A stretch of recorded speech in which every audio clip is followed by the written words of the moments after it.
All right, we're live. What's going on, everyone? Nicole here, certified nutrition coach, former fat girl, now living and promoting the low carb lifestyle. For those of you who have been here before, hi, welcome back. For those of you who are new, hi, welcome. You've come to a great stream. Today I'm talking to Sean of Intentional Carnivore. This dude dropped 245 pounds, reversed his type 2 diabetes, his fatty liver, his sleep apnea, and I'm sure more just by following the carnivore lifestyle. So thank you so much, Sean, for sharing your story and popping on a quick live stream with me. Absolutely. Thanks for having me. I appreciate the invite and excited to hang out for a little while. Appreciate you sharing. Yeah, absolutely. So before we get started, we are live, so drop any questions or anything in the chat and we'll pop it up on the screen. Feel free to also let us know where you're chiming in from. So I'm from Northern Virginia, just outside of DC. And Sean, you are? I am from South Carolina, not far from Greenville. I'm in the upstate, so. Oh, Greenville's on my bucket list. I heard that's like one of the sweetest places and most chill places to live. It's pretty. It's even more chill when you get out here in the sticks. I'm out in the country, so Greenville's even too city for me, honestly. So. What's up, Carnivore Ron? Yeah, semi-retired Bob's in the chat. You got a lot of good semi-retired Bob. Yeah, we got a good crew coming. Yeah, let us know where you're chiming in from. But let's go ahead and just, for those who aren't familiar with your story, which I'm sure most of the people in this chat are, why don't you just tell us a little bit about your journey to finding carnivore? Yeah, so as you mentioned, I have seen some great results. Lost 245 pounds since April the 17th of last year. I started off from, like most people, not intending to get unhealthy or out of shape or anything like that. I just let life get away from me and didn't take care of myself very well. I was a paramedic and spent 12 years working in EMS. And, just didn't really care or think much about my own health. I knew I had issues. I knew I had problems, but just didn't spend enough time taking care of myself and investing in my own health like I should have, and just let it go and went with the flow of things. And one thing led to another. In 2019, I lost my job as a medic because I was over 400 pounds, at least by that point. I was on blood pressure medication. I had gout. I was diagnosed later on with type 2 diabetes, non-alcoholic fatty liver disease. I have sleep apnea. I don't have an official diagnosis of sleep apnea, but I quit breathing because when I got on a CPAP machine that was given to me that probably saved my life by my brother, I quit breathing all the time. So, I had an array of issues. And after I lost my job, I spent 3 years in just the darkest and deepest depression imaginable. Laying on the couch. I couldn't work. I couldn't do anything. Couldn't function. Couldn't make myself get up and do basically anything. As I tell the people on my channel all the time, I couldn't take a shower without sitting on the side of the tub being out of breath. I couldn't walk to my car without being out of breath. Just simple, basic daily functions that a lot of people don't even think about. Even people who are in bad health don't think about. Yeah. What about tying your shoes and just basic things like that, putting your pants on, like getting dressed? Exactly. You start sacrificing even more when you get in that kind of shape, because you stop losing hope. I tell everybody, and everybody knows, I'm not shy of it. I'm a believer. I had my faith in God and things like that. But it's just, I don't know what it was, something just led me to that deep, dark time in my life that I had lost hope to continue living life. I despaired of life, and didn't care really, honestly, to be honest with people. I just didn't care about living. I have a great wife. I have amazing kids. I have an amazing family. But it just didn't matter to me anymore because I was so wrapped up in my own health, my own condition, my own pains, my own sorrows, and the depression and anxiety and all, that I just didn't care. And one day I was laying on the couch watching YouTube or watching YouTube or Spotify or whatever, because I think I was watching Joe Rogan. Oh, when he went carnivore? Yeah, Yeah. around that same time. But him and Rhonda Patrick were doing an interview, and Rhonda Patrick's obviously not an advocate for carnivore, but they were talking about it. And Joe had a pretty good experience, and Rhonda obviously has a PhD. She's a very smart, very intelligent person, and they were discussing it. And so long story short, what they were discussing just got me to thinking about carnivore and made me curious. So um, I started investigating, what did I have to lose? What did I have to hurt? I thought they were crazy, but Joe saw great results. So Yeah. I stumbled across a Dr. Ken Berry video, and I thought that guy was even more crazy. I tell everybody he's a doctor. He ought to know better. And so, but I kept hanging in there with him. He's a Southern dude just like me. A doctor. Tennessee, right? Yeah, from Tennessee. Yeah. But he makes a lot of sense. The thing is, Dr. Berry can take something complicated and say it in such a way that anybody can understand it, and that's not easy a lot of times. But he also says extremely complex things that you have to think through and understand too. So he's got the best of both worlds, really, and he's really good at it, and he's really smart, and he's done it a lot of years. Yeah. And I'm like, the guy, he worked in the ER for I think 20 years is what his what it said, what he talks about. And I was used to seeing ER docs. I work with them every day as a medic. Nevertheless, I kicked the can along for a while, and April the 17th, 2022 was the day that I had enough. I wasn't saying tomorrow I'm going to try this, tomorrow I'm going to try that. That was the day that I've come to the carnivore diet, and I grabbed a hold of it, and I haven't looked back, man. It's been amazing. Damn, dude. Yeah, that so Sean shared a story a bit with me yesterday, and it's just incredible. So because I had pretty much almost everything he had. I had sleep apnea diagnosed, so I had the Darth Vader mask, I called it. I had high blood pressure. I was clinically obese. I wasn't diagnosed with diabetes or pre-diabetes, but I'm 5 feet short and was about 200 pounds. So I was about 85 pounds overweight. So I wouldn't be surprised if I was at least pre-diabetes or trending diabetes. So yeah, definitely a lot of parallels when it comes to our chronic issues. Before we get started with questions, definitely subscribe to both of our channels. Drop the stream a like. Let's spread the news of this live and get more people in the chat. This chat is blowing up. We got someone who said carnivore run. I know 2 people who use a CPAP machine. Both are obese. Yep. Same with both of Sean and myself. Yeah. Now you know 2 more. Well, and there's two types of sleep apnea. There's obstructive, and then there's I can't remember the other one. My mind went blank. Nevertheless, one of them usually I believe it's the obstructive one that you can reverse and do away with it. Yeah, there's hereditary, and then you get from So there's obesity, genetics, and I forget what the other risk factors are for sleep apnea. But yeah, most obese people or even overweight people likely have sleep apnea because all that weight is pushing down on your face and your chest, which makes it hard for you to breathe, and that's why you stop breathing. Me, I roared. My snoring, you could hear that noise outside. My husband was sleeping in a separate room. Like it was bad. I did stop breathing, but not nearly as severely as you did. Oh yeah, I stopped about 17, between 13 and 17, maybe more, maybe less. Times an hour, not a night, an hour.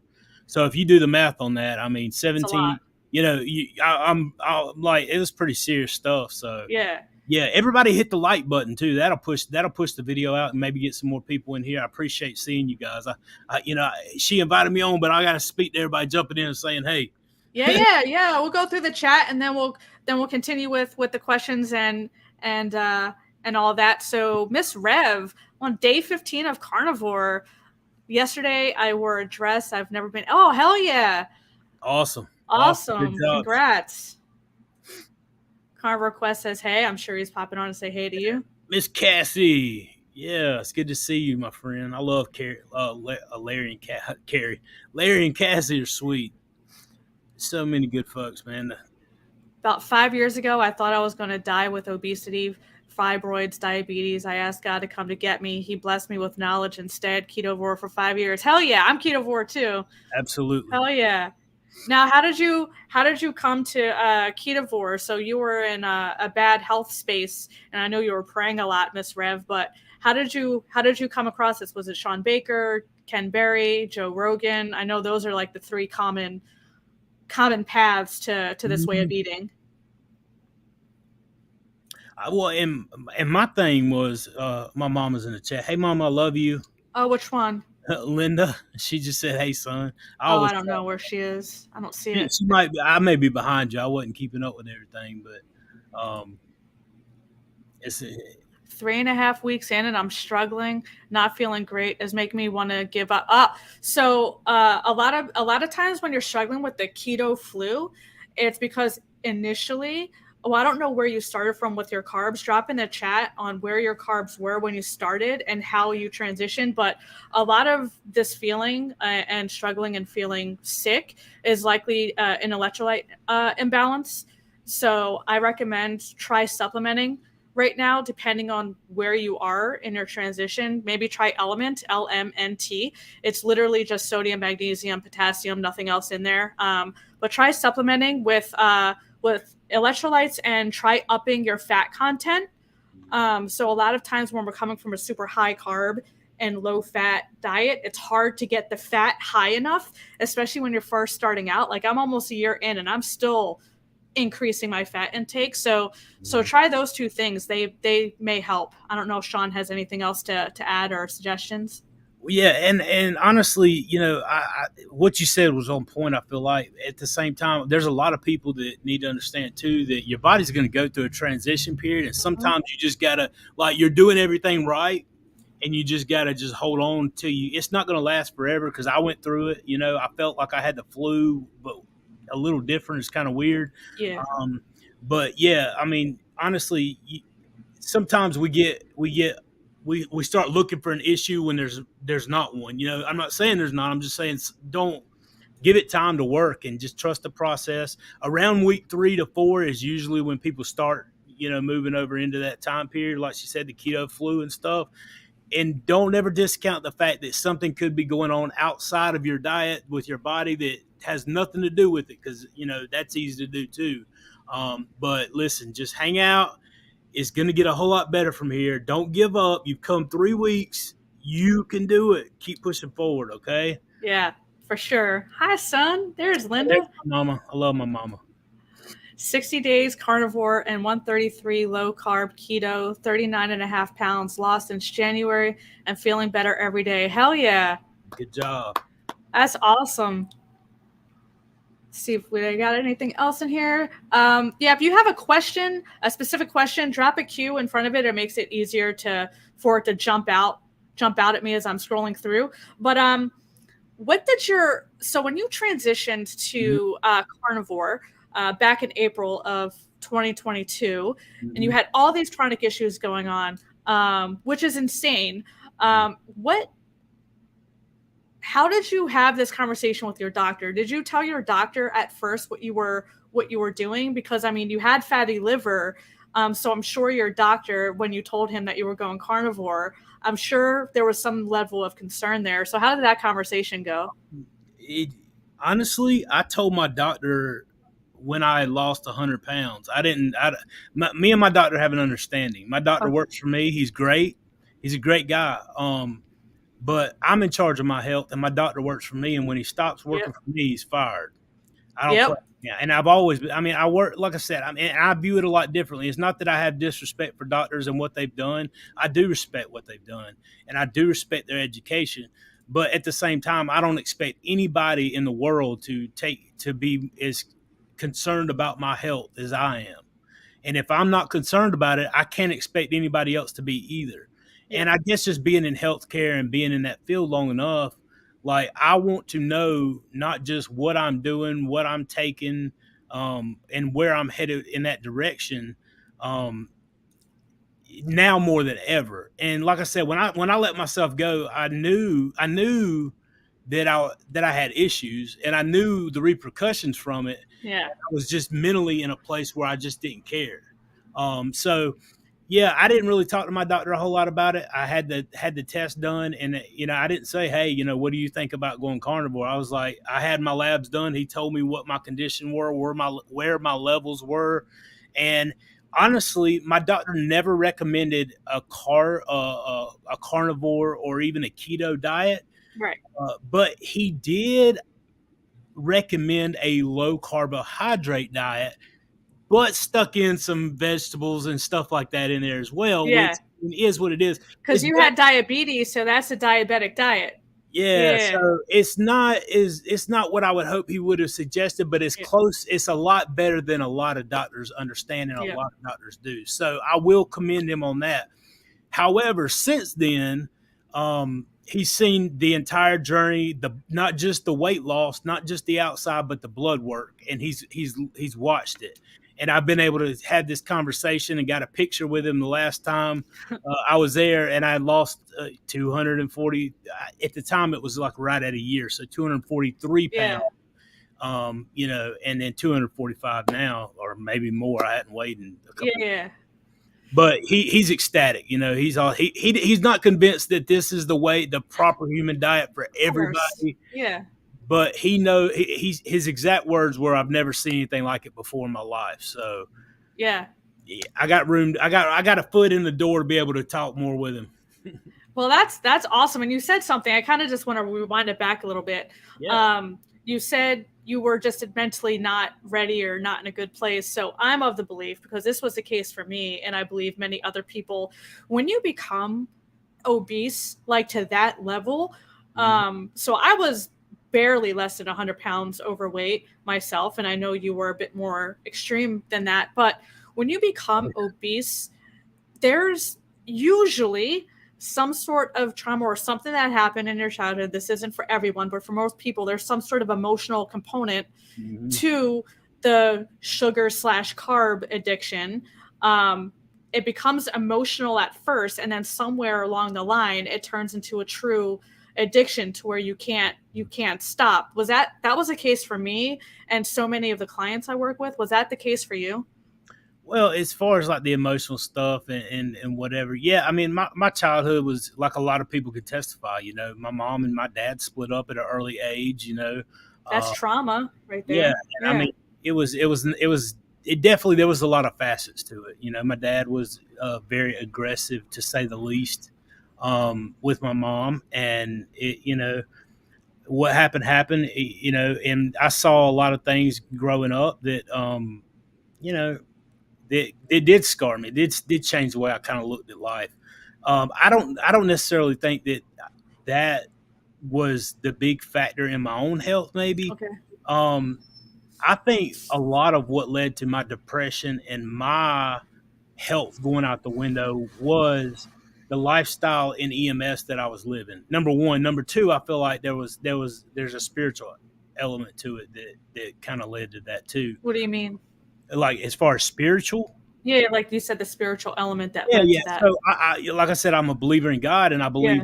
like that certain times you can know that God wants you to do something, and think that you know how to do it a lot better than He does, and so you follow your own desires and your own will and your own you know plan versus His plan, and He's like, okay, if you're going to do that, then by all means do it, and but you're not going to get the blessings of God on your life if you're trying to follow after your own plan. So in a roundabout way, I feel like that has you end up going your own way, doing your own thing. So you're not really where God wants you to be. So you have to suffer the consequences for yourself.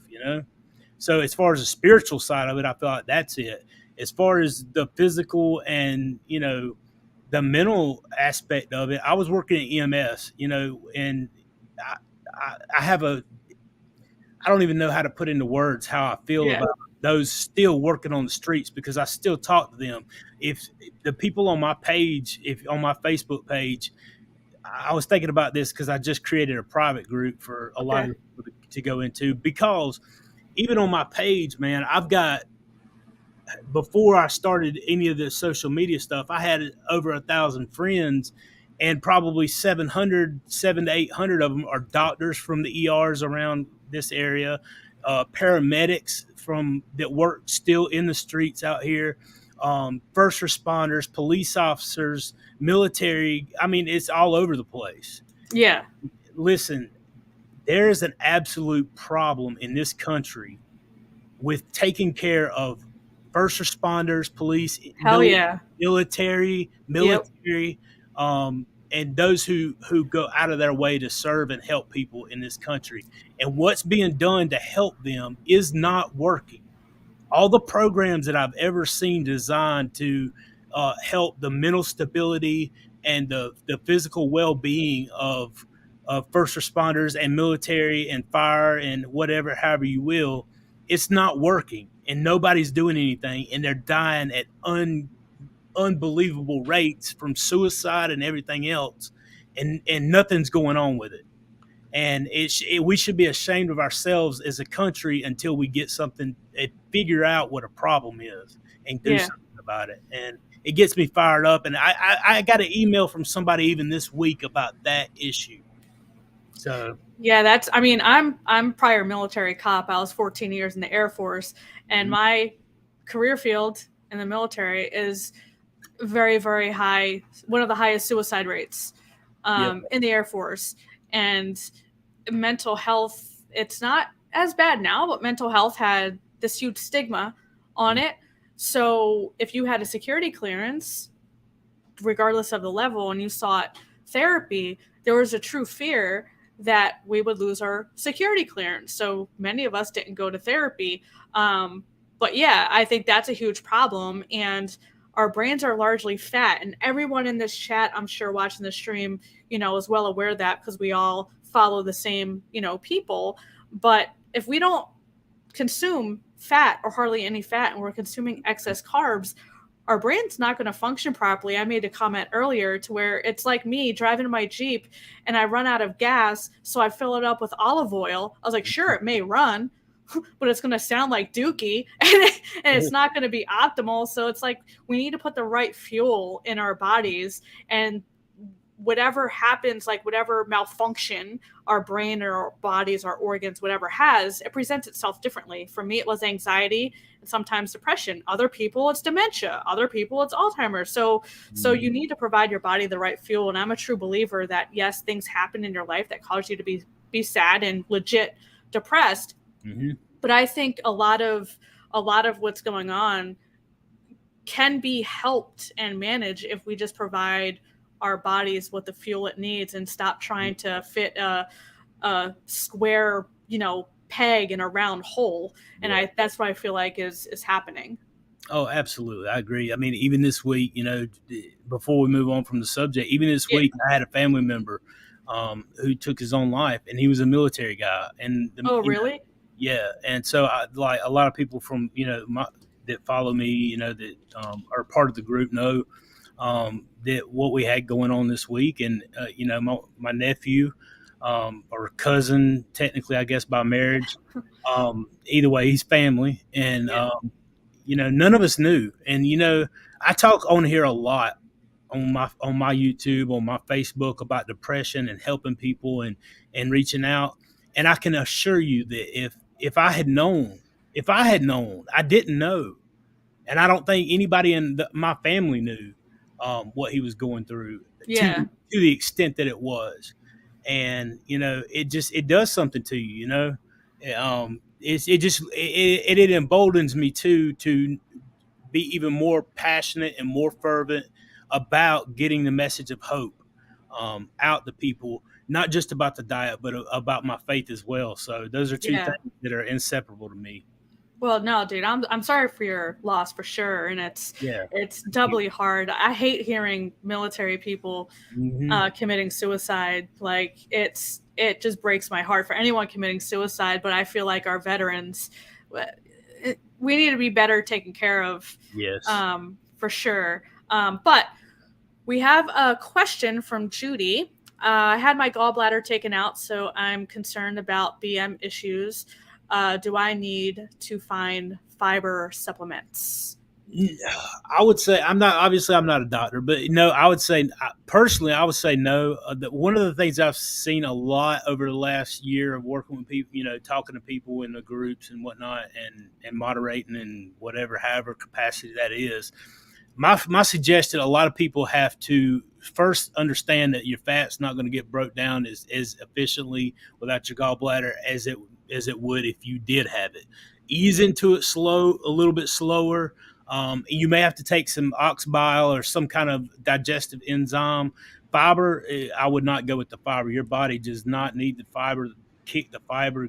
Um, To the uh, curb. yeah, kick the fiber to the curb. I understand where you're going with it, but I would try ox bile or some, digestive supplement like that.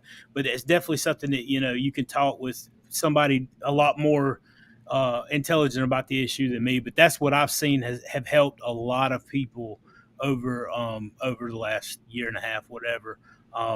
But just like I said, understand, even people like I have a gallbladder and I would have pain in my abdominal area whenever I first came to eating like this. It would be kind of a sharp pain in my side and whatnot, um, till my body got used to digesting just meat all the time. So not having that gallbladder, just give your body time to get adjusted, ease into it, and don't skip on the fat, even though it's going to take a while to get used to. Your body will pick up eventually.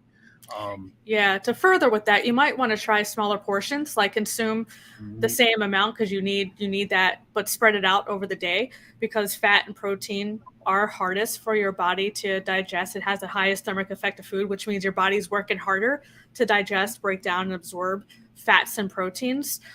So it's hard for our bodies are working hard for Sean and myself. We have our gallbladder. So if you don't have a gallbladder, it's working even harder. So maybe try smaller portions as well. And the thing with fiber is because we don't digest or absorb it, it actually lands in your large intestine pretty much intact.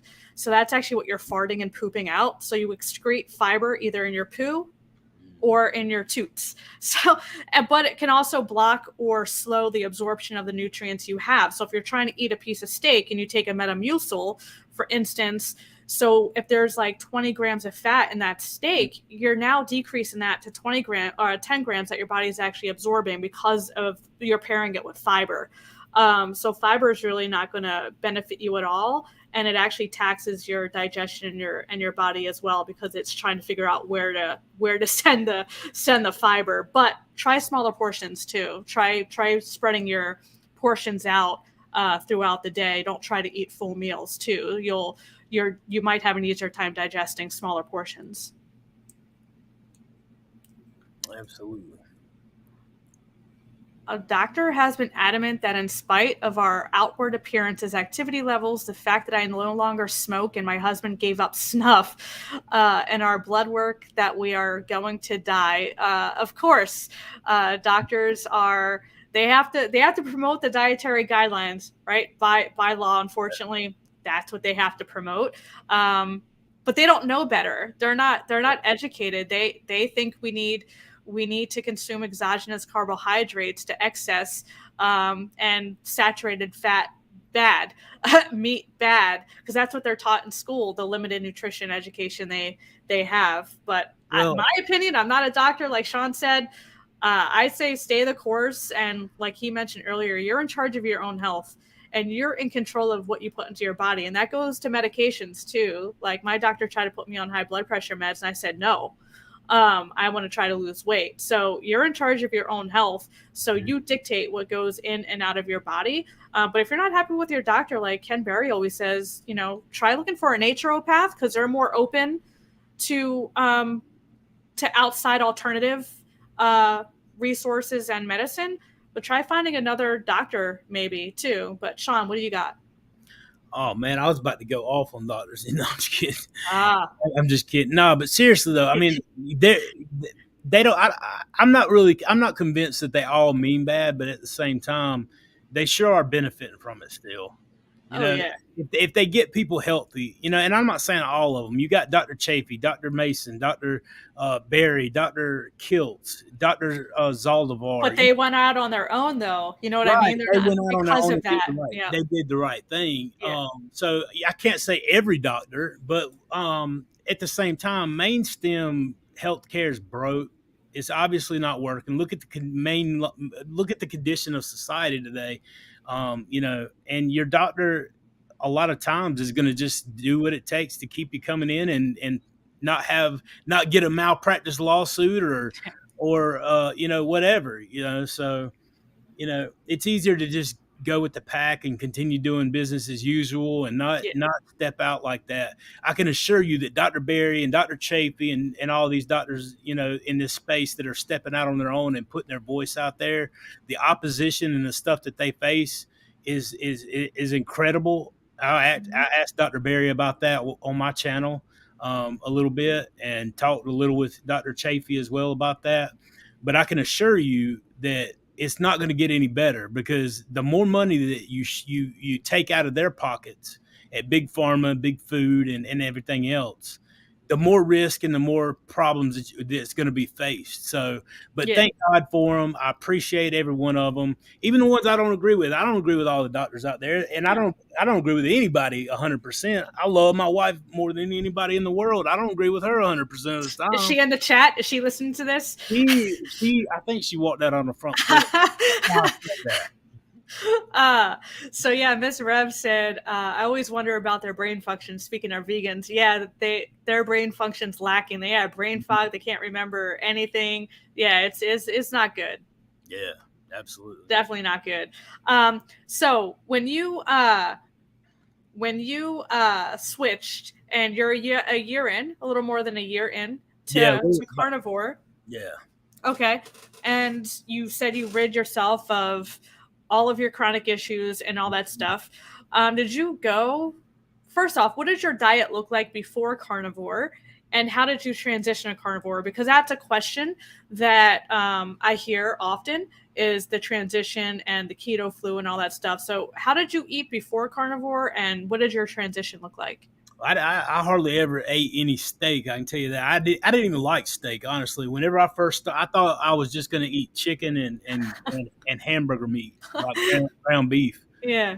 And bacon, obviously, and eggs. You know, those are things that I would have eaten prior to coming to carnivore. But my taste changed so much. So and before I came to carnivore, it wasn't nothing for me to eat 3, 4, 5, whatever, you know, burning through food like crazy. I'd eat one of those big giant Jersey Mike subs by myself. I'm serious. I would put it down. I would go. Yeah, I mean, I was always, you know, ordering pizza, and you know, we got one of the best pizza places anywhere. I feel like around here, not far from where I live at. And they do it like I've never had pizza like that before in my life. Like it's all like, you know, secret recipe kind of deal. Is it crispy crust or floppy? It's dough. It's a floppy kind of. Yeah. But nevertheless, like it's amazing. But nevertheless, I would order it, you know, all the time with every topping you could imagine on it. I'd get hoagie, you know, just normal stuff, man. Fast food all the time. Whatever I get. I drunk a 2-liter soda, a 2-liter Dr. Pepper a day, you know. I mean, just whatever. And then whenever I started carnivore, I literally just was like 3 times a day, meat, all I could eat of it till I was comfortably stuffed. Like I had chicken, I had salmon, I had you know, beef, I had, you know, like the steak, ribeyes, sirloins, filet, whatever I could eat, you know. I just made sure that it was only meat, you know. Yeah. And because at first, especially listening to Dr. Barry talk about it, you know, I knew that my body was devoid of the nutrients that it needed and the minerals and everything else. So I was just going to fill up on it, give it what it needs, and then kick the process off, you know. So how long did it take you to transition? I don't know. It wasn't very long. I mean, probably, you know, around week 3, 4. I know by the time I did the walking video, I already had so much energy, and I could tell a huge difference in my mental status and the way I felt. was so drastically different. And that video I made was like 2.5, 3 months in. So um, it was fairly quick. Yeah, that was the same with me. I was about 3 weeks when I started Mhm. to really see the benefits of switching. Um, so the radical healing rebellion. Do either of you believe that sugar addiction can be genetic? I come from a long line of diabetics, myself included. A1C now 5.7, nice. But there was also a long history of trauma and abuse as well. So I'll touch on this really, really quick because I struggled with sugar addiction and emotional eating. So the way our bodies respond, I wouldn't say it's genetic, it's physiology. So it's the way our hormones respond to certain things. So your body or our bodies, we don't distinguish between emotions. So our bodies respond physiologically the same if you're happy or depressed. So what happens is our cortisol levels increase, right? So we're kicked into our sympathetic nervous system, which is fight or flight, but that's just our body's perceived danger. So emotional, physical, or mental. So what happens is our cortisol levels skyrocket. Our adrenaline is pumping, our epinephrine is pumping through our blood. Once adrenaline is in your bloodstream, it's kicked into your bloodstream, then your hunger controlling your glucose stores, your glycogen stores, and your fat stores are released into your bloodstream. That's where those cravings kick in. And then your hunger controlling hormones, your ghrelin, which is hunger, and leptin, which is your, I call fuel gauge. Your fuel gauge, right, is decreased. So that's why some people feel like a bottomless pit. And then your hunger is increased. So all this is happening physiologically. And that's truly what triggers those cravings, usually of sweet and salty, is because your glycogen, your glucose, is released into your bloodstream for instant energy. And once that's depleted, you're playing that your blood sugar game, and your body's going to want more of the blood sugar and the sugar. So that's really where that comes from physiologically. So I wouldn't say necessarily it's genetic. It's just the way our bodies naturally respond to those situations and what our hormones are doing and why people crave the sweet and salty foods. It's just you can't control that, but you can control how you respond to those situations. But that's really what's going on when it comes to the emotional stuff that leads to the sugar addiction specifically. Well, and I mean, if you think about it, honestly, if your parents and grandparents and their parents and whatever struggle with addiction to carbohydrates and sugar, as it was set up that way and passed down, whatever, if they start teaching you from a young age to behave that way or to eat that way Oh or yeah. all the way up, it's ingrained in you to maneuver and you're addicted to sugar and carbohydrates before you realize that you are. I mean, think about kids. You don't have to even know how to talk to understand that sweet. I want candy because the brain still, gets sparked off, and the physiology, if you will, responds to it no matter what age you are. So Yeah. you're addicted to a lot of this stuff before you realize that you are. So Yeah. that should be a wake up call for all of us as parents to feed our kids the proper human diet from birth, and then we won't have that issue, and they won't Yep. grow up addicted to something that they don't realize is even an addiction. So Yep. yeah. Yeah, 100%. You can't, like I say, you can't control the way your body responds physiologically, but you can control your actions. And that goes to what you're saying about, Mhm. you're brought up to uh, behave a certain way and react a certain way and grieve a certain way or what have you, handle situations a certain way. And if you're taught to handle it with food, then that's what you think Mhm. that's how you handle it. But you can control that aspect. Yes. Yeah. But you got a super sticker from Chris. Yeah, yeah. Thanks, Chris. I appreciate that. That means a lot, man. Everything you guys do is so kind, man. I appreciate that more than you guys understand. Yeah, So you got a good following there. I oh like man, they're it. awesome. We got Yeah. we are involved with some of the best in the community in the world, man. They're Yeah. so helpful. Not just with their donations, their super Oh stickers, no. their support. I got a bunch of members that's been in here. They every once in a while, somebody will buy something off the wish list and send it, for the channel. And Yeah. I'm putting basically what I get out the channel back into the channel whenever it does come in. Yeah. I don't know if you saw the Ken Berry video, but the first $300 I committed, whenever I make the first $300 off of my channel, I am buying 5 yearly subscriptions for 5 people into Dr. Berry's private That's group awesome, dude. access to him. So it's just, Yeah. man, and it's not a lot. It's not a Yeah. lot. It's just that I feel like we practice what we preach, and that's my way of just saying thank you to him and Yeah. thank you to the people, and it's a win-win. I think that's awesome. Someone, when I first started my channel about a month in, I got an email Mhm. to my business email because I'm a certified nutrition coach. I own a nutrition coaching consulting company, and someone emailed my business email. I guess they went to my website and they set up a call with me because they had gout and they didn't know what to do. And I'm like, I'm not going to charge you to work with me one-on-one. I think if you just make this little fix and give that a shot, and if it doesn't work, call me. So yeah, I just spent 30 minutes on the phone and just give them advice and talking it out for free, just to help them out. But yeah, I mean, this community is awesome in all aspects. Like, we all just want to help each other out. That's what I love about this community. I've jumped on the phone. I can't tell you how many times. Yeah. Not the phone, but I'll get on a Zoom call with folks. I can't get to everybody. Obviously, I try to respond to the emails now, and I can't get to every one of them, but I do my best. Yeah.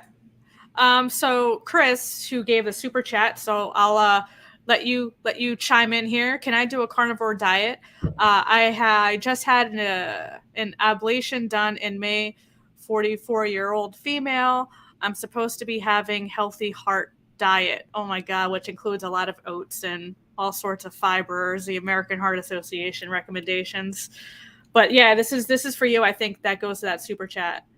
Oh yeah, okay. So ablation done in a 44-year-old.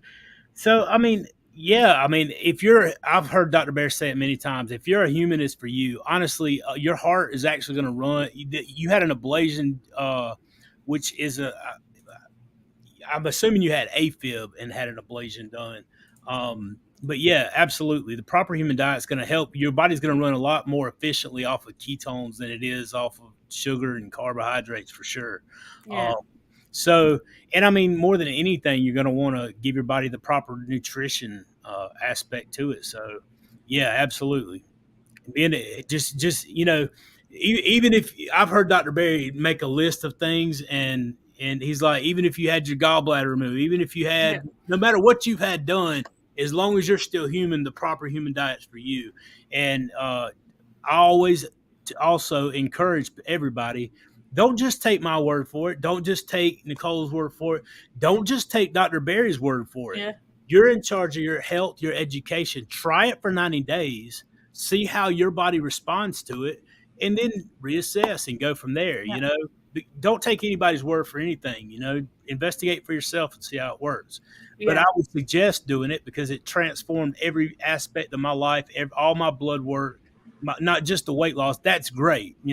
It's awesome. It's amazing. But as far as the blood work and everything, it's in the mental health aspect of it and everything combined. It's amazing. So give it Well, a I try. will say, you don't necessarily have to go carnivore. So, for instance, Sean's carnivore. I'm not. I'm ketovore. Mhm. So I do eat very minimal carbs, but I do eat things like berries and stuff like that. So I always suggest people when they're starting out to just land at 50, right? Because that's better than 200 and 250. Land at 50, see how you feel, and then keep going down, and you'll find your sweet spot to where you feel your best. But you don't necessarily have to go carnivore. I say just lower your carbs as low as possible and get to as close to zero as you're comfortable with and you can sustain. And that's what you should do. So I just want to make that caveat because I'm not carnivore, I'm ketovore. So I didn't get to zero. I'm definitely less than 20, but That's what I would suggest, is just find your sweet spot and just find where you're comfortable. Mhm. But yeah, do your own research and try it for 90 days. Doing 30 days, I personally don't think that's enough, because your body's really not going to be adjusted fully. I say 60, 90 days for sure, Oh, to give it a shot. I'm not dogmatic about it at all, but Oh yeah. if you can do the lion diet, do the lion diet. I mean, it's not that it's going to hurt you. You know what I'm saying? I'm not saying that you should just jump into it or nothing else, but I'm just saying, like, I agree with you on that. I'm not dogmatic about it at all. Oh yeah, yeah, for My sure. mom did keto. I love that my mom's on carnivore. Yeah. My wife started carnivore. She's lost like over 10 pounds in the last 6 Nice. months. She was this big already. Yeah.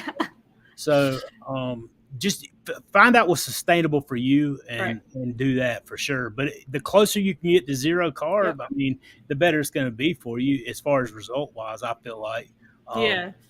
but different people's bodies can tolerate different amounts and still see. Exactly. That's what I'm saying. Yeah. Mhm. That's why I'm not carnivore, because I don't have any adverse effects to having nuts every once in a while, or berries or whatever. Like, I don't eat that stuff every day, Mhm. but I don't really have any adverse effects. But some people have an intolerance or an allergy to those things, and they can't tolerate them. So yeah, different people can handle different things in certain quantities. Just find what works for you.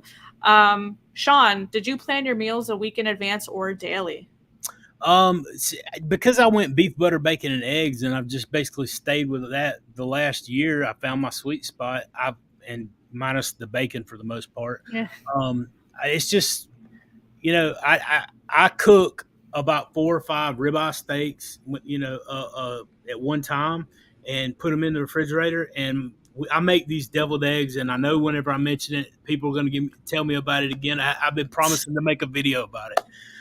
It's basically just butter mixed with the yolks with hot water mixed, and it's a deviled egg without the mayonnaise, Hmm. and salt on top. It's amazing. I love it. I hate dried out yolks. But nevertheless, yeah. So we would do the deviled egg deal, and it would be like 5 days. So whenever I get hungry for my first meal, which is typically about 10 o'clock, whenever I was planning intermittent fasting, it was 10 o'clock and 2 o'clock. That's usually what I do now, but I don't plan it that way. It's just what I want around that time. If I get hungry at 6, I'll go eat at 6, whatever. Yeah. But yeah, I do try. I just eat eggs and beef, all in butter and salt, all the same thing every day. And I've really trained my mind, because the time I spend thinking about food, shopping for food, preparing food is like that, Oh yeah. which is awesome because I'm so busy doing other stuff now. But yeah, I feel like it just worked for me, honestly. I Um, batch cook. I cook all of my. I use a crock pot for everything, because I can batch cook yeah. a bunch of. I just throw steaks in there, because it gets so tender. I just let it marinate in bone broth, and just Mhm. put it on low for like 4 hours, and it's so, oh my god, it's so delicious. But yeah, I use a crock pot for everything. It's so easy, old Well, school. I think honestly, for a lot of us that are really addicted to things, whatever that is, Yeah, the less we have it in front of us and the less we think about it, the better. Like yeah, you need to replace those old bad habits with good new habits, if that makes any sense. And yeah. it's a way to get past that until those new habits become routine and habit. So I do want to cover do before you go much further. Chris and Oh another. yeah, I was gonna get down there. You want me to get to it Oh now? yeah. Oh, I'm sorry. Yeah, do you think You want me to get to it now? no, I just seen it go away. I didn't. Oh no, I got it. Yeah, Okay. yeah. Yeah, I can't see it on my screen, so I Yeah. didn't. I didn't want to Yeah, mess. so Carnivore Crusader started Carnivore back in February, 189. 17 weeks later, I'm officially 50 pounds down and weigh 139. Badass. For the first time in 20 years, I'm in the 130s. Hell yeah. How many of you Congratulations. have been told you look sick because of weight loss? Um, I mean, I would say your body does have a set point. Now, I don't agree with the health at every size movement and those people who say your set point is obese or whatever. Your body does have a set point. That's where that plateau comes in. So your body protects yourself and knows, it likes homeostasis, it likes balance, it likes being comfortable. So your body as long as you're eating appropriately and you're properly fueling your body appropriately, your body won't let you get unhealthily skinny. Your body will maintain you at your healthy weight. That's where that term plateau comes in. So your body should naturally stop at its set point, which is optimal. But you do have to make sure you're consuming enough food so you're not in too much of a quote unquote deficit, so you don't lose too much weight. So you do have to make sure you're eating enough, but your body does have a natural set point. So I wouldn't worry about that unless you are worried about that. Like if you think you look sick. Mm-hmm. Do you have anything to add? No. I mean, I haven't been told that I look sick. But I started at 457 pounds. I was as big around as I was tall. Oh yeah. I mean, and I still got a little bit of weight to go. Last time I weighed, like I said, I was 212, and my goal is 190. So I mean, I'm not even all the way to my goal yet, Yeah. but I'm gonna get there. There's Chris with another super chat. Chris blowing up your super chat. By the way, I weigh 170. I have no other health issues, no meds either. That's awesome. I mean, I still take 2 of my blood pressure pills that I have got to get off of. And I don't even think that I need them. My blood pressure is like 106, 110 over 68, 72, right in that range, usually every time I go. So I that's awesome to be on no meds. And outside of that, 170 is where I'm supposed to be according to the BMI index. So screw the BMI index now. 190 pounds is still overweight for me. But I'm like, get out of there. I haven't weighed what I weigh now since like 8th grade. Yeah. For me, so I'm good with it. That BMI chart is crazy. So I was a military cop, and we have an annual PT test, which in the Air Force, it's a 1.5 mile run, push-ups, sit-ups, and then they tape you. So waist measurement. But back in the day, in like 2001, they did this ergo test, which is where they measure your heart rate, and you ride a stationary bike for like the first 7 minutes at whatever interval, and then they jack up the interval for the last 7 minutes. It's 14 minutes total. And then they measured our necks. Oh my God. So we had dudes who were like buff, like built, like I'm talking like football player, like beefy dudes. They would bust their neck. They would break the hell out of that ergo machine because they were so strong, but they would fail. Yeah. Because their necks were so big and because it didn't align with the BMI, but they were shredded and they were jacked, but they failed because the military uses the BMI chart, which there's so many flaws to that. Mm-hmm. I trust that the BMI chart about as much as I do the national, the food pyramid. The recommended dietary allowance. Yeah, I put them both in the same category, to be honest with you. Yeah. Again. So thank you for all that, man. That's amazing. Supraventricular tachycardia. Yes. Yeah, definitely. All right. So we got your atrium sped up. I hope everything's going good. And the ablation helped. Yeah, because you're an EMT, so you know all this medical stuff, right? Yeah. I'm just a nutritionist. I know about food. I was a paramedic, not an EMT. Yeah. My bad. No, I have AFib. Going to Carnivore after an ablation is not a problem. There's never a better time so that you don't have further problems. Carnivore helped my AFib. Yeah, there you go. There's a testimony. I actually talked to Wick the other night too. Oh yeah? Yeah, got a video coming out with him. Dude's an awesome guy, man. I enjoyed it, Wick. Nice, man. Good guy for you to reach out to. To Sean's point about the proper human diet for our children, it pains me to renege all the sweets I got for my own kids, and I feel sad when I see Instagram posts of kids getting sugar. Oh man, our senior population too, by the way. Our senior population sometimes are being fed worse than our kids. They're being fed all the Coke and the mashed potatoes and gravy and all the fried foods and all that stuff. You should see what they're being fed. But yeah, I agree 100%. Yeah, I that's one of the things I struggle with. If you watch my channel at all, I hate that I didn't know better, because as a parent, it's like I set my kids up to fail or be addicted to stuff by my Yeah. ignorance. And I mean, obviously I wouldn't have done it, wouldn't have fed them a certain way if I'd have realized then what I know now. And the thing is, at this point, I got a 15-year-old and a 12-year-old, and they have to come to the understanding on their own about the addiction. I can't be with them 24 hours a day, 7 days a week. And so it's on them to make the decision to change now. Yeah.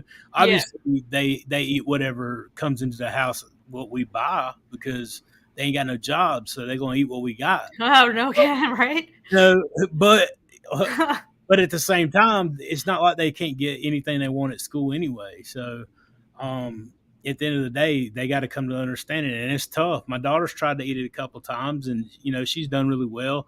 My son is coming around to eating more meat. He used to never eat meat. Oh, Um, yeah.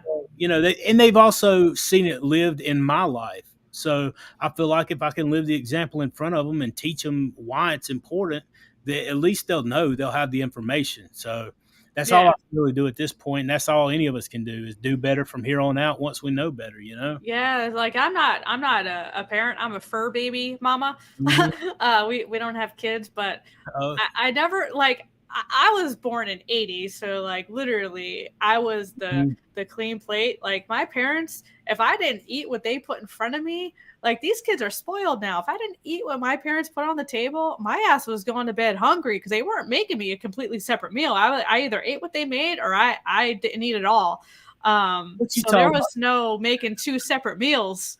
I grew up in a single mom house, and you eat what's on the plate, or Yeah. whatever you get on your plate, or it'll be there for breakfast in the morning, boy.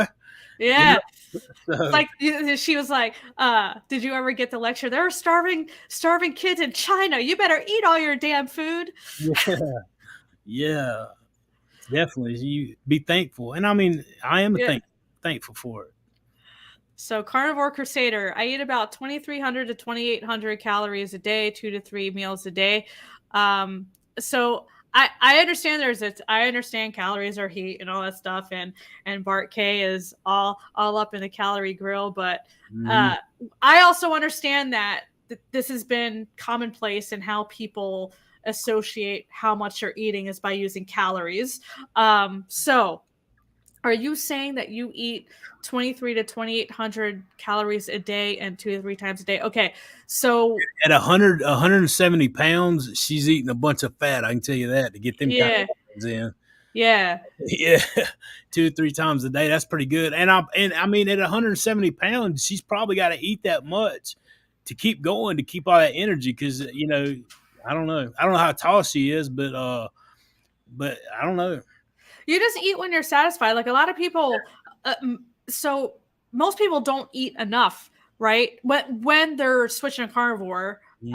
like I was one of them. Like I said, I'm still increasing my fat because I didn't eat enough. But yeah, when we're talking calories, when I'm working with clients, and most of them are obese, like pretty much all of them are obese, but when we're talking calories, they're like 15, 1,600. If I put them more than that, if I go to them and be like, yo, you should be eating, bare minimum 2,200 calories a day, they get freaked out by that number, because it's what has been engraved when it comes to this calories in, calories out, being a calorie deficit, and all this stuff. That's why I don't focus on numbers. I don't track anything. I just make sure I'm eating enough fat, and I stop eating when I'm not hungry, and I start eating when I'm hungry. Like calories, it's bogus, and it's not accurate anyway. It's so flawed. I will never again view tracking the same way after our show last Friday night. Did you watch? Did you happen? I didn't see that one. All right. So last Friday night, we got Chafee, me, Dave Mack, and Kip Moore, Carnivore Kip, Yep. and we're doing our live show. We do it every week. And so we're sitting there talking, and somebody asked, "Do any of you track?" And I look at Kip and I said, "Kip, do you track?" He's like, something to the nature of, well, my ancestors were Native American, so I do track, like buffalo, and I track my meat down. If that's what you're talking about, That's and funny. I lost it. I was like, oh my goodness, like he's talking about tracking his ancestors tracking. That's funny. Like, dude, you need to stop. And he was just a straight face. It's so funny, man. It Well, don't even well, make sense. well, I mean, like if you're a carnivore, Right. you really Yeah. shouldn't be eating anything with the nutrition label anyway. Just steak, butter, eggs. Like Yeah. I wouldn't worry about calories, but if you're like keto If you're and still keto, eating stuff with yeah. like packages, just know that that garbage is, yes, it's regulated by the FDA, but only regulated just that they have to have certain things listed. They don't Mhm. monitor the quantities, or they don't get that detail, so they're allowed to be 20% off, and usually they undercut it, right? So you're likely consuming more than you actually think you are. So that's why I never use calories, even if that was an accurate form of measuring what our bodies actually use. It's so highly flawed no matter how you look at it. Mhm. So Judy wants to know, what is a super chat? It's whenever people can donate money to get the highlighted stickers, and Yeah. it's like anytime you get a super chat or a donation in that regard, it's basically like donating money to the channel to be able to. I don't know. People can do whatever they want to with it, like I said, but it's just a gift, basically. Yeah, you can donate to Sean. He's monetized. I'm this little peon over here. Right. Well, I'm just it kidding. won't, it won't be long. I think it's amazing, that people do that thing, and I'm very, very grateful because if they didn't, a lot of the stuff that I do, I wouldn't be able to do. And I've got a Yeah, lot of big things coming that I wouldn't be able to do. So, man, people, like I said, not just are they great in this community with the encouragement and lifting, me up and supporting everybody and being here and watching yeah, and all those things, man. Donating to be able to keep everything going, and it means the world to me. People investing and buying into the message every chance. I appreciate every donation, every gift, everything out of their thoughtfulness. It's not about that. You don't have to do that. Obviously, I love you guys just the same, and I want to reach out and I want to see you guys successful just the same. Um, at the same time, it does absolutely help a lot more than people realize. So, yeah, man, you just hang in there. It won't be long, just a little bit of time. You'll get there. All right, we got Carnivore Ron. I Um, was on a local trail and military men and women on the trail doing their PT tests. Yeah, buddy. One of the women looked me over and shook her head at me. Why? Hey, Ron's doing it. He's been doing carnivore 5 years, 71 years old, man. Oh yeah, I did an interview with him. It's dropping next week, or actually this week. Yeah. I did a video that I've been editing for like 2 weeks trying to get out. He done started. He's probably monetized already too, and I ain't got Yeah. the video out. But Man, he did CrossFit for a bit too. We bonded because I did CrossFit for a while. But yeah, he was talking about CrossFitting and doing box jumps and stuff. I was like, dang, when I did CrossFit, there was a 75-year-old dude. We had to run 400 meters. He lapped me. Like, I was like, how is a 75-year-old lapping me? I was like, damn, this little old dude just like smoked me. I was so embarrassed. you're right. Well, dude, look, I ain't even gonna go into that. I got lapped in like a swimming pool one time by this guy at the wild one time. Like I was swimming trying to get in shape, and this guy was like all the way down. Yeah, I was good gracious. Vitality T. I went with my wife to her kickboxing class, and the next day my ankles and fingers were swollen like they retained water. And the next day I went on a 4-mile hike, and after that, same thing happened. Any tips? What you got, Sean? Man, that's a good one. I don't know. Yeah. Don't do kickboxing. Ah! Hang out with you. Go take you to the movies or something.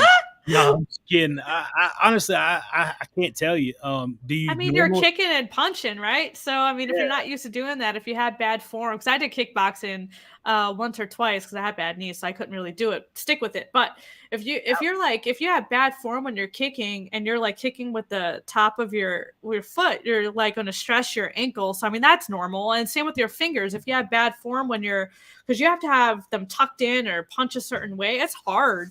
So if you have bad form, then yeah, I mean, it's natural for your ankles and fingers to hurt. I wouldn't say it's anything diet related. I think it's just physical, especially if you've never done it before. Well, and depending on how you're eating. Yeah. I mean, I don't know enough about what's going on with your how are you eating? Are you eating Like carbs, like high carbs, you eating the standard inflammatory. American diet, or are you eating keto, carnivore? Yeah. It kind of depends. It could be inflammation, retaining fluids or whatever. If you're still eating the standard American diet, there's no telling. I mean, Oh yeah, if you're in the standard American diet, you're inflamed all over.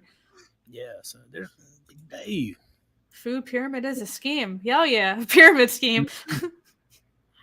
Speaking of pyramid scheme, I'm doing an interview. I don't know if any of you follow my channel. If you aren't subscribed, please do head over.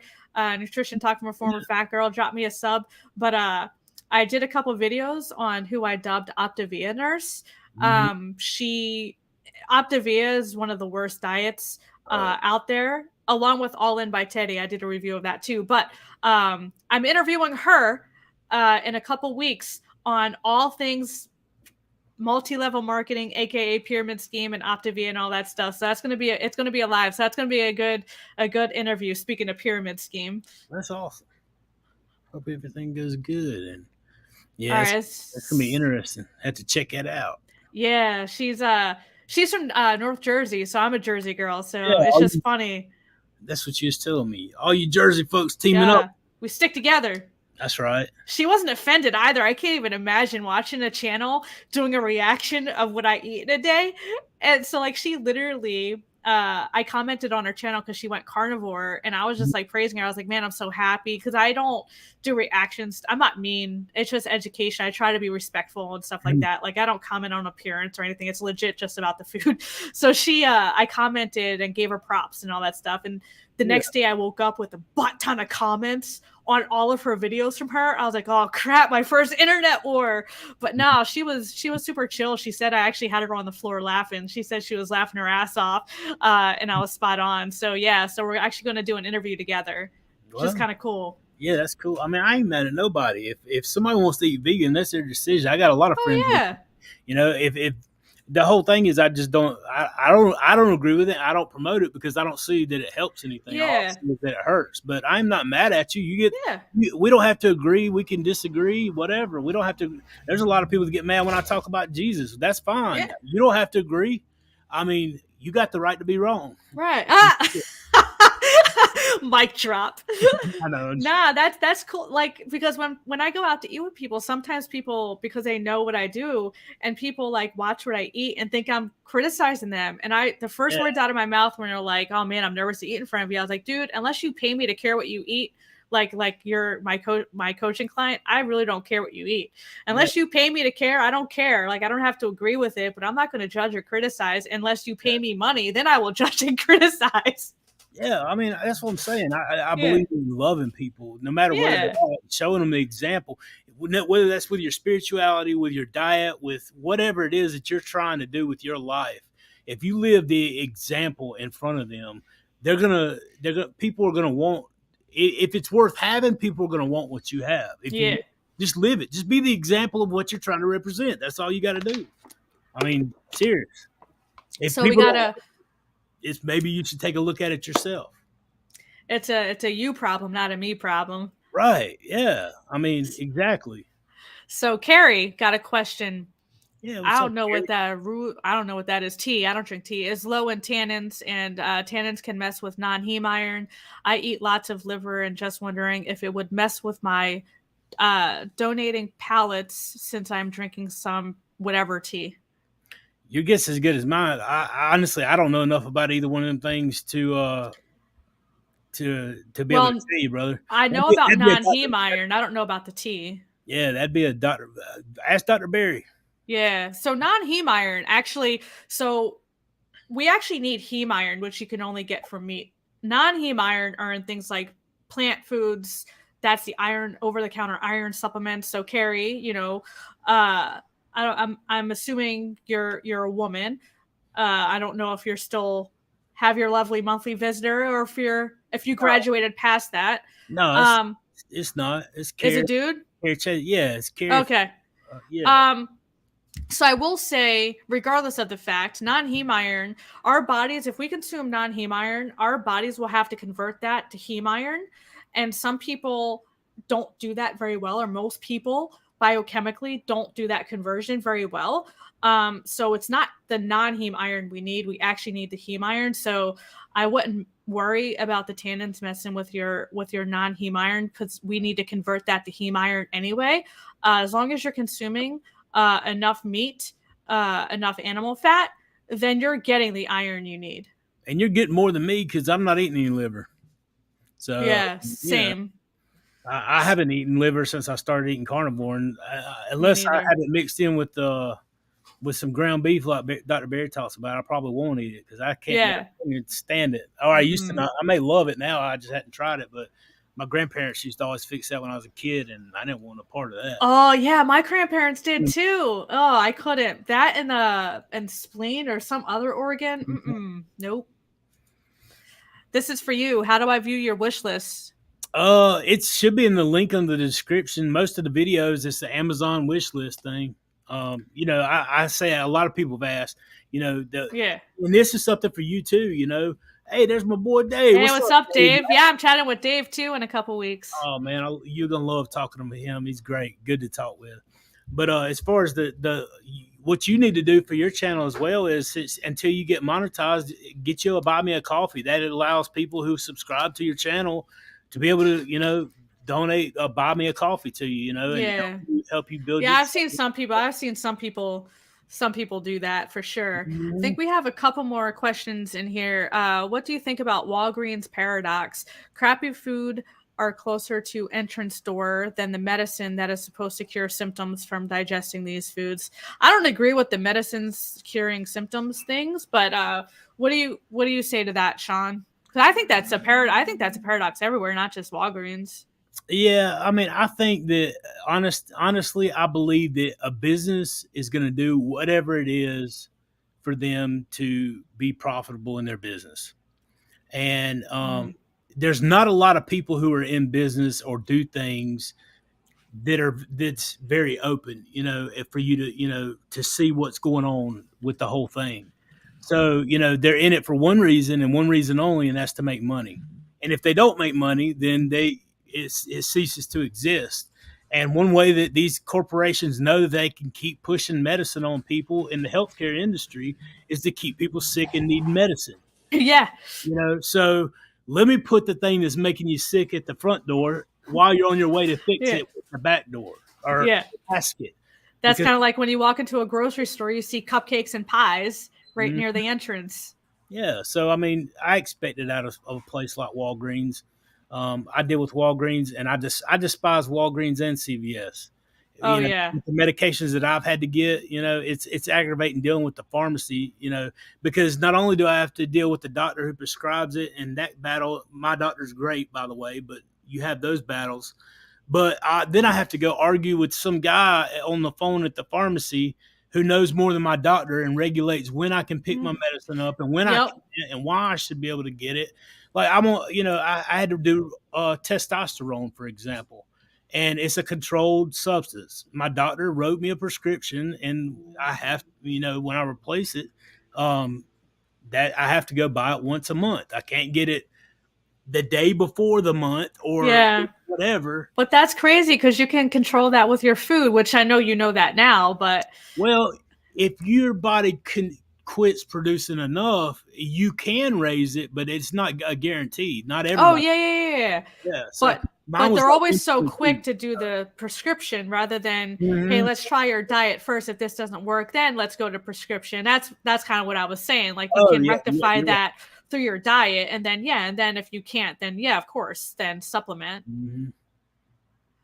Oh, I agree 100%. Yeah, we're on the same page. I agree. Yeah. He said kidney tastes terrible, man. I can't get down with the organ meats. I'm just not there yet. I'm not there yet. Maybe one day. The liver fried in lard with pork rinds as breading. Actually, that sounds good. Actually, everybody gives Courtney Luna a hard time for all the stuff she does with pork rinds. Like they need to get out. I don't know what that girl stepped in and drug all through the channel she got going on out there. She's got some haters. I don't know how many of y'all watch her stuff, but I love. What was the name of the channel? Courtney Luna. Oh no, I never heard of her. Yeah, she was on All the right. channel a while back. She's, you ought to check her out, but she's got a Facebook, and I don't know if she made some vegan group mad somewhere or For TikTok. making pork rinds? I don't know what she did. If you go look at her Facebook, everybody, when you get a chance, no matter when you hear this, go check Yeah. out Courtney Luna's Facebook and look at all the haters she's got. Like, she's got some haters on there Damn. that, like, I mean, they were giving her up one side and down the other, and I'm like, my goodness, girl, what did you do to make them people mad? Dang. Well, ketogenic woman. Have you seen her channel? I've heard of her. I'm subscribed to her, but man, I honestly I can't. Yeah, I did an interview with her. Mhm. I think last week, a couple weeks ago. But she has a ton of good recipes. But I Oh, believe yeah. she does pork rinds too on her Mhm. channel. She comes up with some pretty interesting recipes. Yeah, that's a good thing. Like I said, I'm subbed to a lot of those people, and I'll catch their videos when I can. Yeah. I start watching through some of them, but some of them. There's so many now that it's hard to keep up with everybody. But I mean, yeah, mm, it's. I mean, you just. I'll just like watch a video here and there when I can. Usually, like late mhm. at night when I finish working for the day, I'll just like chill out and just watch a couple videos. But yeah, there's so many, which is a good problem to have, right? Like the community's Absolutely. growing, which is amazing. And take it over. We're gonna take over Yeah, the world. telling you. And Bling's Graceful Life, badass channel name, by the way. How often do you get your labs tested? Are any that you focus on? For What you me, got, yeah. Sean? So Yeah. I get mine tested usually every 6 months. I always get a lipid panel. I get metabolic. I get all the thyroids, cholesterols, which I don't care about, but the doctor does, so he tests it. Well, I don't. there's an extra test for the cholesterol too that you have to order that gives you the actual whole picture because they're missing a component. I'm blanking on what it is, but yeah, you have to ask for that specifically, like He's separate. he's probably just trying to just make charge more for the test. I don't Yeah. know, but I don't care what my cholesterol numbers are. Honestly, my triglycerides are cut in half. My cholesterol is the only thing that's a little high, but Yeah. it's not that bad. But But if all your other numbers are good, then really doesn't matter. yeah, so I mean, and two, if you're asking about stuff to be the best way to know what you need to get done is Dr. Barry and Kim Howerton wrote the book. Um, all about lab tests, and it's got everything in it. So that's what I always suggest. But personally, I only want to know about my testosterone because that's what I'm still on. If it's high enough, I'm coming off the medicine, Yeah. my blood pressure, and then I always get A1C checked and C peptide checked and Yep. a fasting insulin. Those are the only things that I really, and my, like I said, my thyroid free T4, T3s, reverse T3s. Those are the things that I care about. But obviously, there's other stuff that you can be concerned with. But So we got as a Christian, Sean, how do you answer people when they say not eat all the fruits and vegetables God gave us? I'm carnivore Christian and my grandmother is skeptical because of this. Is that the Garden of Eden diet? I have no idea. Like, honestly, I don't think you can take God's word in the Bible and prove how you're supposed to eat. However, I think you can look at our bodies and how they respond to know how we were created. So, you don't see lions going after apples in the Like tree. bananas. Yeah. Yeah, I mean, you just don't see those things. So if you look at human function and how our bodies work and how the nutrients that we put in them work with our bodies, Mhm. then it's clear to see that protein and fat is the way to go. Yeah. Obviously, we've determined that the closer you can get to just taking in fat and protein, cutting out carbs, sugars, processed, and all the fake stuff, the better off you're going to be. So, as far as a Christian, I don't think you're not going to be a Christian if you trust in God and eat a, the A standard American steak. diet. Yeah. I think you're going to be a very miserable Christian. I think you're going to be a very sick Christian at some point. But I mean, I don't think that has anything to do with with your walk with Christ. I think you should probably, me personally, I try to be the example and I try to understand, and it hasn't been all my life, but I come now to really understand that my body's a temple of God and I want to represent it well and I want to use it as good as I can for everything He's called me to do. So it's Yeah, kind of where I'm absolutely. at. I think TCAP is responding to my the test thing Particle. I said on cholesterol. Yeah, particle test. I believe that's what he's responding to, because you have to order something separate. It's not just the lipid panel and cholesterol. There's like a separate test that you have to order that actually gives you the whole, because there's like the cars on the freeway and then the passengers in the car, and there's one of them that's not tested in the regular panel. So I'm pretty sure that's what he's responding to here. Oh yeah, there you go. And then so if there's any last questions, drop them in the chat. We're gonna end the stream here in a couple minutes. We've been at it for quite a while, but yeah, drop any last minute chats, questions you have in the chat box, and we'll run through them. But there was someone. Oh, here it is. Leviticus tells us what foods and animals God made to be received as food. Okay. Yeah. Because I think there's conflict between the New and Old Testament, right? So I'm not very religious, so I was when I was a kid, but isn't there a conflict in there?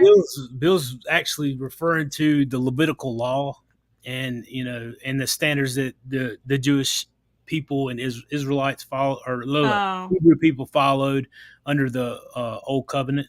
So got you. I don't understand what the seasons.org is. I've seen at the end of it, it says the season season.org. I've seen that posted numerous times, and the only thing, like I actually tried to look it up, and it just takes me to a retirement home somewhere. That's so I'm like, serious. So I mean, maybe you can put in the description of the video what that is, so I can be more clear about what that is. I've tried to look at it and see what it is. Yeah, I don't know. I've never heard of it. But yeah, I don't see any more questions in the chat.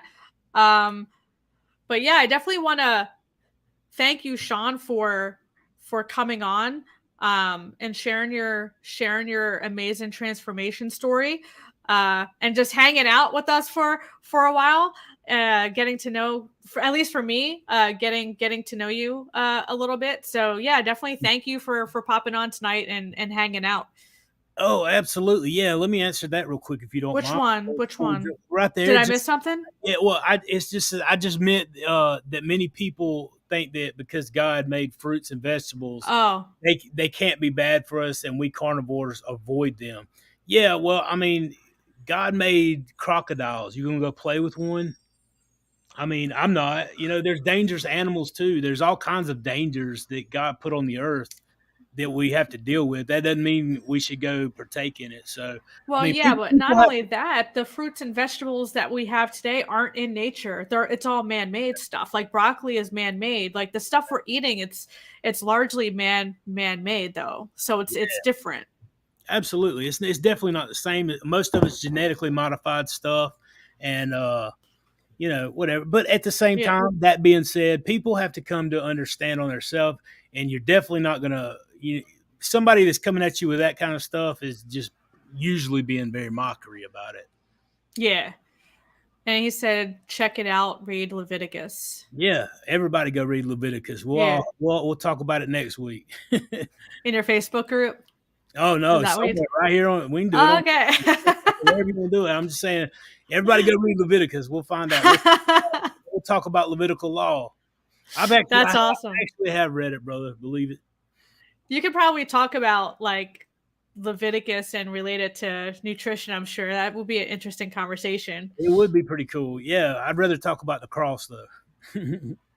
Oh man, God made food for everyone for health, but Satan has corrupted the food as he corrupts everything that God gave us. Mm-hmm. Man, oh wait, why are people having reactions if veggies are good for us? Yeah, 100%. Good point. But yeah, definitely everyone share this stream. Share the stream with your friends. Definitely drop it a like if you haven't done so already. But again, Sean, definitely thank you for spending your Monday night on YouTube with me. It was definitely fun hanging out with you and engaging with everyone who showed up. Thank you to everyone who popped on this live stream and supported myself, even though you don't know me yet. Hopefully you got to know me a little bit today, but definitely thank you for popping on and supporting your boy Sean over here. Yeah, absolutely. Well, thank you for having me on. I appreciate it. And yeah, I wish you the best. Glad to work with you, and we'll see something in the future. And like I said, I appreciate it. Everybody go give her a like, give her a sub, and support her and encourage her too. We're all working together to get the message out in one way or the other. And we need your support more than you guys realize a lot of times. So thanks for having me on, and let me send it to my folks to give them a chance to join with us tonight as well. So Yeah, absolutely. No, thank you so much. But yeah, have a good night, everyone. And yeah, maybe we'll do this again in the future. And Dave says, cheers, guys. Cheers, Dave. see you, buddy. All right. See you later, guys. Have a good night. Good night.